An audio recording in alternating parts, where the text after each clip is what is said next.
We have been having a look at the way Andre Agassi uses his first serve to set up his baseline game.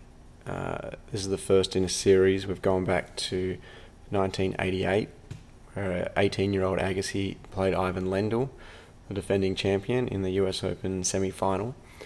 Agassi won the first set 6-4 before Lendl got the better of him 6-2, 6-3, 6-4. So I've had a look at all his first serves. In the first set, there was 14 in all, and how he used them. He only hit 2 backhands out of the 14 serves. He hit 9 forehands, and he got 3 free points. And he would have had a forehand on all of those 3 free points. I thought Andre had some very good tactics that he used, especially for a young player. His tennis IQ was very good. He served wide to both sides. In the deuce court, he often served out wide to the Lendl forehand. He then looked for his off forehand to run into Lendl's backhand. He didn't want Lendl to set up court position where he could dictate with the forehand. So if Lendl did go cross court with the forehand, Agassi's next shot would be a looping forehand up the line, and he would quickly move to his left so he could keep dictating with his own forehand. On the ad side, he often, if not almost always, kicked out wide, or every now and again a flat bomb out wide, but mostly a kick serve out wide, and he varied his standing position, going way off to the left so he could get the angle. He'd then stay over there, daring Lendl to rip a backhand up the line, which in this set Lendl did not do, and he'd then get a forehand which he could control the point with. Probably when he was up in a game, maybe 1 in every 5 serves, he'd go for a bomb down the tee, and then when he did that, he was looking for a free point and just to keep Lendl honest. So I'm just going to run through all of, at full speed, all the first serves, and then once we've watched them all once, we'll slow it down and talk about what's going on. Standing way over by the single sideline. Again, would Lendl and slug it out like that? Some physical problems. But since they're all gone now, anymore, right? He's got no plans for that.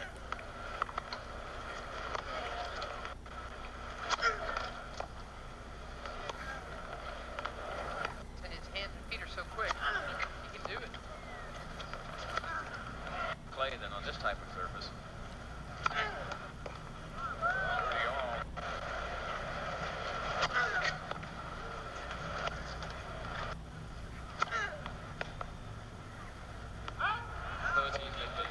Yeah. He often does that from the end court.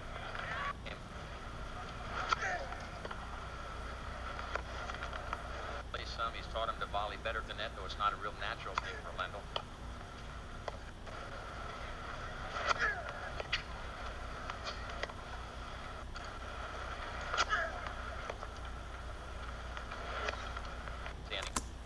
Okay, so that's the 14 serves, probably a little bit fast to have a good look at. So let's now slow them down, and we'll go through them again.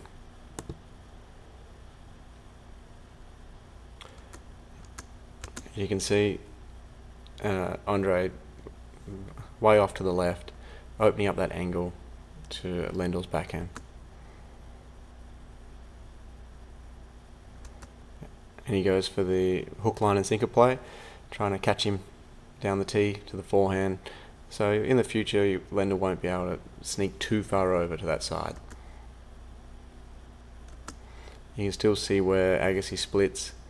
He's right in the middle between the centre of the court and the sideline. So very high probability of getting a forehand here.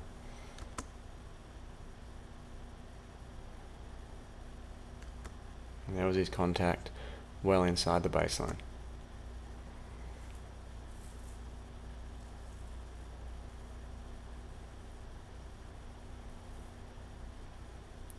So it was a typical serve for him, going wide to Lendl's forehand.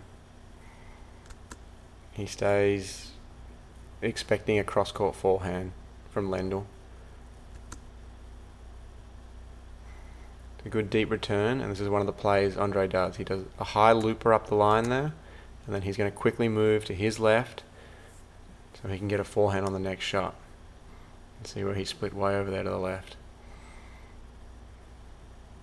Did get his forehand, and then from there he can continue dictating the point, his forehand to Lendl's backhand.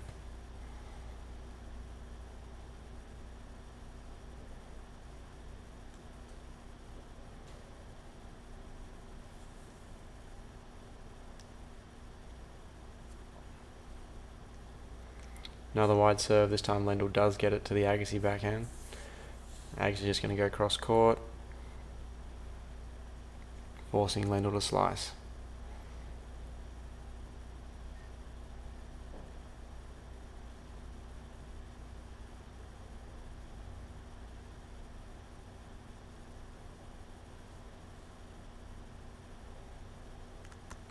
Here's Agassi again, just moves right over to the singles sideline, open up that angle.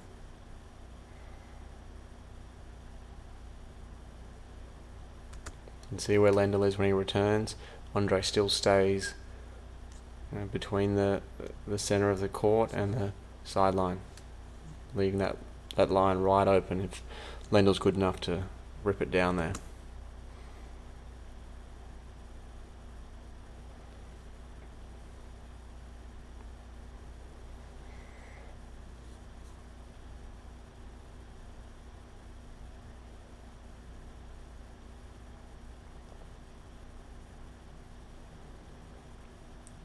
Good deep return, and once again Andre goes for the looper up the line and moves over to his left.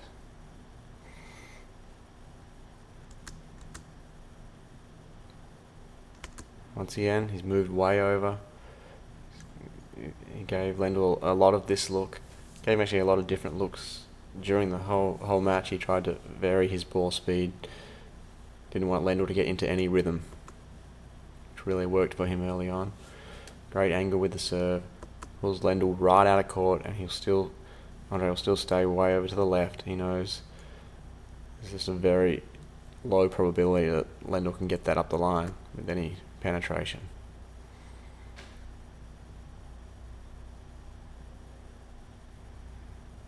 You can see his contact point, and he has the inside in forehand wide open.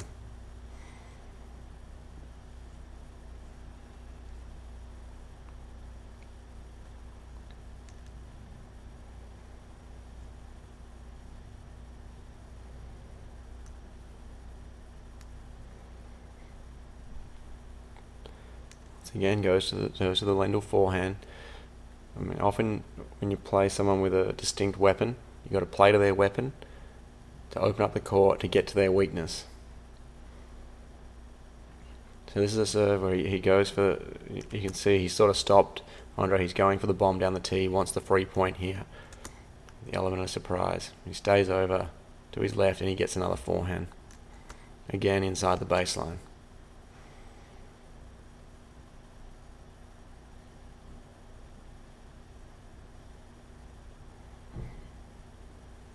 Another wide serve.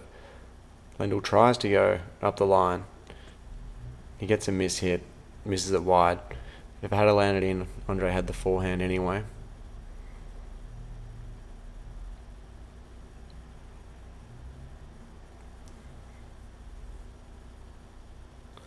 There he is, once again out wide, opening up that angle, daring Lendl to go up the line with the backhand.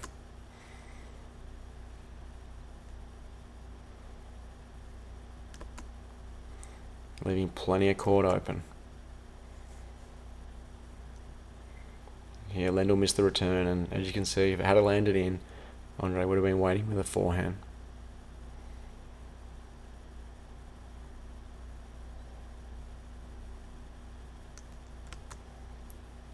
Again, Andre happy to wait over. He didn't go wide with the serve here, but he's still happy to stay over, leaving the line open.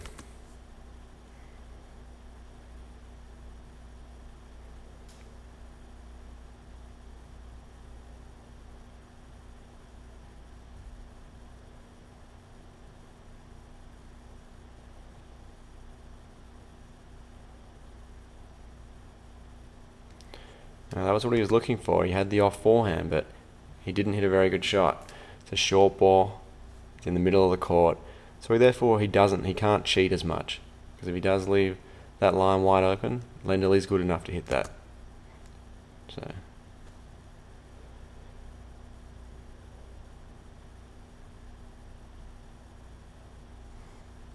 has his bomb down the tee. You can see when he goes for the big one to get the free point, he's going to split almost between the service line and the baseline. Lendl does get this ball back. Andre probably should have continued in and taken it out of the air. He ends up with a bit of an awkward backhand here.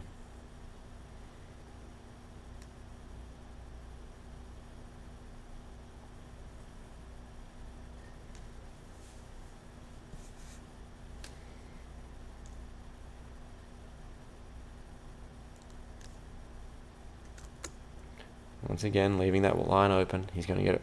When he serves to the ad side, he's getting a forehand.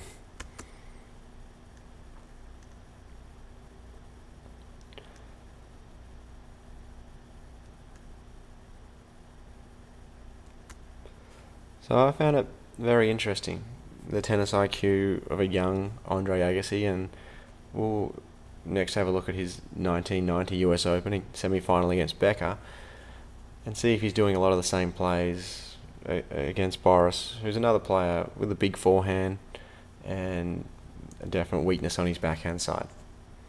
Alright, back with that later. Thanks.